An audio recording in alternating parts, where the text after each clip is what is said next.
السؤال الأكثر مبيعا في السوق هو أنا ليه مش عارف أنسى؟ حضرتك بتنسى عادي والله على فكرة، بس هي الفكرة عندنا في حاجة في علم النفس اسمها ironic process theory، دايرة الغباء.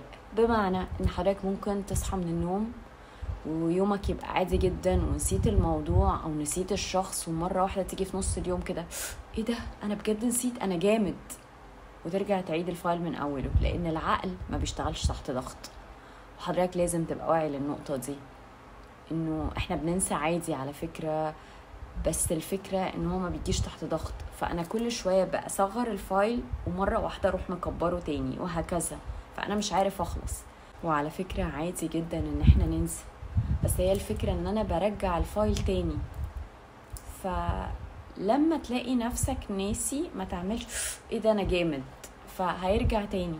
فتعامل عادي إنك حتى لو افتكرته تقبل إنك افتكرته، يعني ما تهربش من مشاعرك وما تحسسش نفسك انك عملت جريمة في حق نفسك وان رجعتك افتكرته تاني.